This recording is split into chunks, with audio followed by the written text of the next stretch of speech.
Olá, eu sou a Laís Lacerda, Eu sou a Carol Silveira. nós somos o Reparto-me e hoje é um dia muito animador porque hoje é quarta-feira e chegou o dia de revelar o nosso entrevistador surpresa.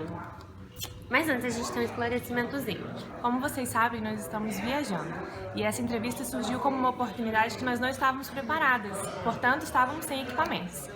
E então a entrevista aconteceu. Ela tá com um áudio muito bom, ela tá com conteúdo maravilhoso, mas a imagem não ficou boa. Mas o que nós queremos dizer para vocês é aproveitem, porque tá lindo, Tá lindo. E agora com vocês, tchararã, ele. maravilhoso. Aproveitem. Bom dia! Nós somos o Reparto-me, meu nome é Laís, a Carol e o Robson que tá aqui. E estamos aqui com uma pessoa muito especial pra gente, ninguém mais, ninguém menos do que o obstetra, homeopata, membro da Reúna, Ricardo Jones. Antes da gente conversar, da gente bater um papo, a gente queria agradecer porque prontamente você nos atendeu e abriu as portas do seu consultório. Sabemos o tanto que a sua agenda é apertada, né? Você é palestrante, enfim, são tantas atribuições e a gente quer agradecer assim do fundo do nosso coração. Pra gente é muito importante isso, né? Vamos umas perguntinhas. Como a gente conversou na semana passada, o que é um médico humanizado? A gente trouxe essa pergunta para o Ricardo Jones, para ele conversar um pouquinho com a gente sobre a humanização da assistência. Bem, para explicar o que é um médico humanizado, eu acho que é importante que a gente faça uma regressão histórica um pouquinho, voltar alguns 20 e poucos anos atrás, quando havia uma grande efervescência dessas questões a respeito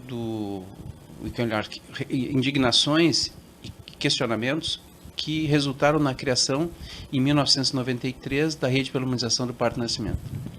Eu acabei me juntando à Reúna e ao grupo pequeno e muito unido de ativistas pela humanização do nascimento em 1999.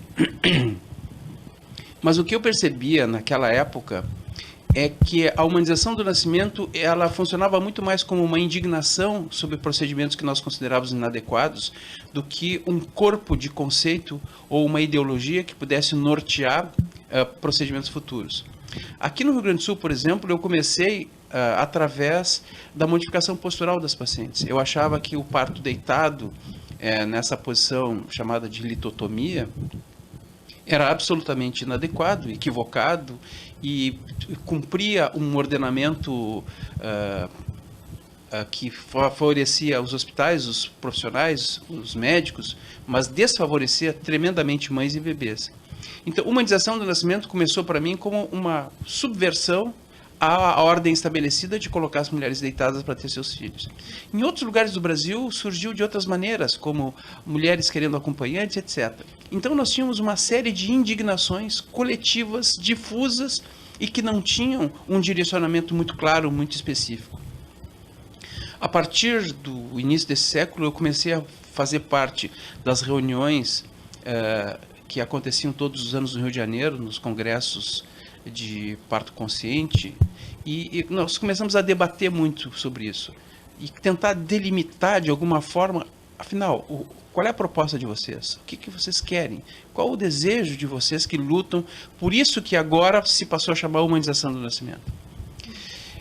Cabe ressaltar que esse nome de humanização do nascimento ele surgiu já junto com a rede de humanização, com a Reúna, mas a humanização do nascimento ela é baseada numa filosofia do século 17 e 18, que são os humanistas, mas que essencialmente colocavam o ser humano como centro de todas as atenções.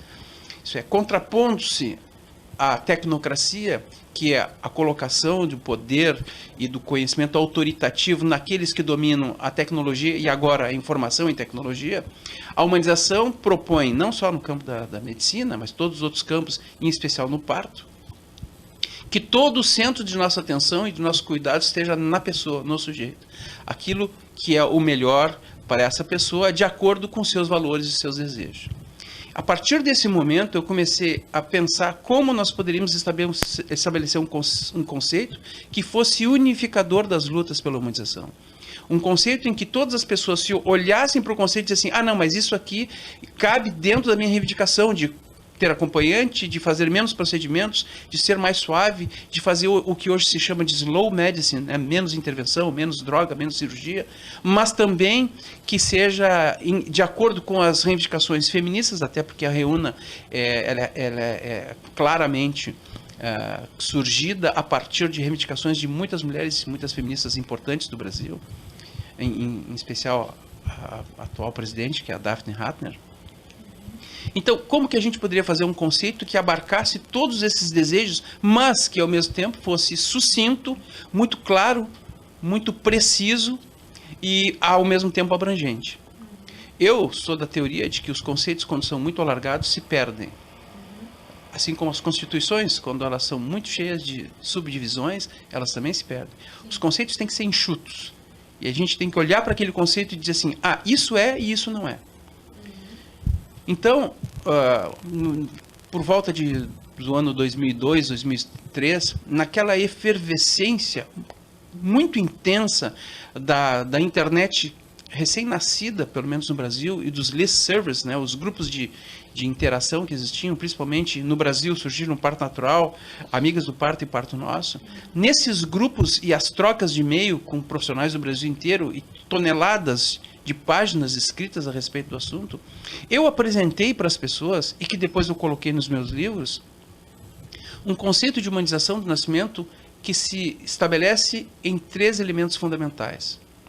O primeiro todos, aquele que sustenta os demais e, portanto, mais importante, e aquele que nos oferece uma interface com as reivindicações feministas, é o estabelecimento do protagonismo garantido às mulheres. Isto é, o parto pertence às mulheres. O parto não é uma coisa que nós fazemos nas mulheres, como nós frequentemente médicos falamos, eu fiz o parto da fulana. Não, o parto é algo que a mulher faz e constrói de acordo com seus desejos, seus valores, suas ideias e suas vontades.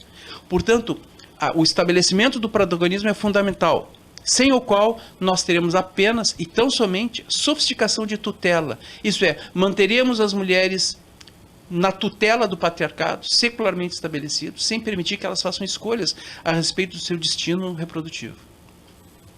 O segundo elemento que surge é uma visão interdisciplinar, retirando o parto de evento médico.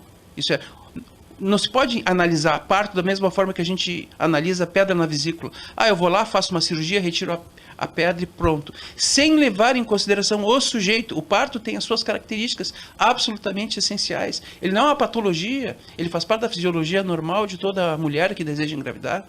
O parto, portanto, está escrito e inscrito em todo o DNA de uma mulher, que ela está preparada, ela veio preparada para essa vida com a capacidade intrínseca de parir os seus bebês. Então, a visão interdisciplinar fazia com que não só o médico seria um personagem desse cenário, mas a enfermeira, os terapeutas todos, a sociologia, a antropologia, a psicologia, a psicanálise, todas as ciências sociais que lidam com as interações humanas também seriam convidadas a dizer alguma coisa sobre parto e a sua manifestação na cultura e dentro da linguagem. E em terceiro lugar, mas com igual importância, um fenômeno surgido em meados dos anos 80, que é a medicina baseada em evidências. Medicina baseada em evidências surge principalmente na obstetrícia em função de que menos de 10% das ações realizadas nas mulheres dentro das maternidades tem algum tipo de vinculação com as evidências científicas. Menos de 10%. Se você for descrever um parto tradicional num hospital privado ou público do Brasil, você vai ver que a imensa maioria das coisas que as pessoas naturalmente descrevem a respeito de um parto não tem nenhuma conexão, seja ela firme ou frouxa, com evidências científicas, com provas, com estudos ou com avaliações realizadas sobre a sua validade ou não. Por exemplo, trocar a roupa da paciente e colocar uma bata branca, afastar o marido, colocá-la deitada de costas, fazer episiotomias, fazer lavagens intestinais, o corte dos pelos, o embrocações vaginais com soluções antissépticas e etc. todas essas coisas não têm validação científica, entretanto, são rituais perpetrados sobre o corpo das mulheres, baseando-se num princípio básico de que elas são incapazes de tomar decisões por si mesmas. Portanto, o terceiro ponto que nós chamamos a atenção é o fato de que todas as ações realizadas com as mulheres nos hospitais, no momento que vão trazer os seus filhos ao mundo, necessitam ter um embasamento científico, para que isso não seja uma iatrogenia, isso é, um ato que produz malefício através da ação terapêutica. Então, esses são os 3 elementos fundamentais que eu trazi ao debate sobre uma definição que seja abrangente e concisa sobre humanização do nascimento. Protagonismo garantido à mulher, a visão interdisciplinar e a vinculação com a medicina baseada em evidências. Mas a resposta vai um pouquinho além quando se pergunta assim, mas afinal, o que é um profissional humanizado? Eu me lembro muito bem, em 2002, a primeira vez que a professora Robbie Davis Floyd, antropóloga americana que escreveu Birth as an American Rite of Passage, Nascimento como Rito de Passagem Americano, esteve no Brasil. Essa foi uma pergunta que foi feita por uma jornalista quando ela estava fazendo uma conferência em Santa Catarina. E a resposta nunca saiu da minha cabeça, apesar de todos esses anos que tenham se passado. Quando eu perguntei assim, bom, então, humanização do nascimento é uma série de protocolos, de regras, de modelos de atenção aplicados à mulher que levem em consideração medicina baseada em evidências ou coisas assim. E eu me lembro da Robbie falando isso de uma forma muito clara e muito interessante. Ela diz assim, não, o profissional humanizado é um profissional que tem uma atitude. Isto é, humanização do nascimento é uma atitude. Não uma lista de regras, não é uma lista de procedimentos, não é uma lista de procedimentos a serem evitados. Não é isso. Humanização do nascimento é uma atitude do profissional em relação ao seu paciente. É um profissional que leva em consideração que quem conduz aquele processo é aquela mulher, que ele precisa respeitar as determinações dela, que ele precisa basear suas ações na medicina baseada em evidências e que ele tem que ter uma visão abrangente sobre o que está acontecendo, não apenas do ponto de vista biológico, mecânico, endocrinológico, fisiológico daquela mulher, mas também dos aspectos psicológicos, afetivos, emocionais, espirituais, sociais que cercam o evento de um nascimento. Portanto, muito mais do que a gente aprende na faculdade de medicina, por exemplo, ou na faculdade de enfermagem a respeito do parto, o parto é muito mais abrangente, é muito mais, ele é muito maior do que a gente imagina, ele é muito mais intenso do que a gente imagina. Ele coloca o parto, que é um evento biológico, dentro da linguagem. E, portanto, dentro da linguagem, com todas as suas idiosincrasias, com todos os seus fechamentos e as suas aberturas.